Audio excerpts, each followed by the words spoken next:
Greetings, it's Dr. Brissou, and this video is a very short one that will lead a Windows user through the installation process for the software that we need for the CS181 DA210 class.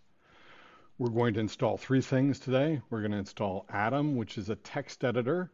We're going to install Git for Windows, which is the underlying software that allows you to communicate with GitHub. And we're going to install Anaconda.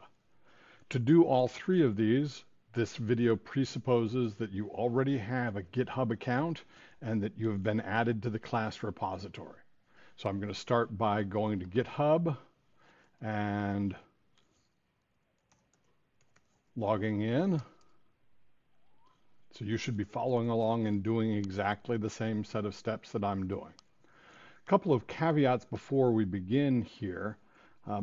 In order to demonstrate a Windows installation, I am using a virtual machine that's actually running on my Macintosh, and so things may be sluggish and things may not be exactly the way that you view them, but they should be close enough that you can follow the same steps. All right, I'm going to sign into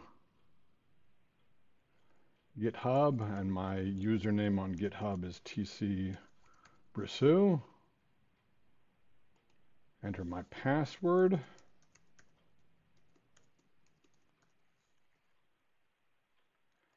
And sign in.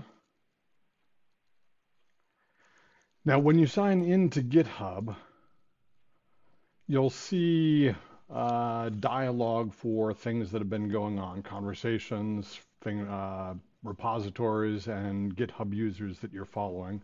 On the left-hand side here, you'll see your set of repositories that you have access to. For me, that can be a kind of long list because I've got a lot of repositories that I use.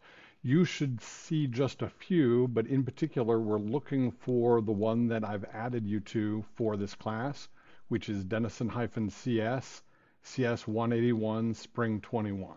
All right, so I'm moving my mouse over it, and I'm going to click on that. Within this repository, I have a number of folders, and these will get added to as the semester progresses, but I've got a folder called General, a folder called Review, a folder called Weekly, and I've got a file named readme.md. So readme.md is displayed here, and the reason this README is helpful is it acts just like a web page, and under Windows Setup Quick Links, installation packages, I've got the three that we're going to focus on today. So let's go ahead and get started. I'm going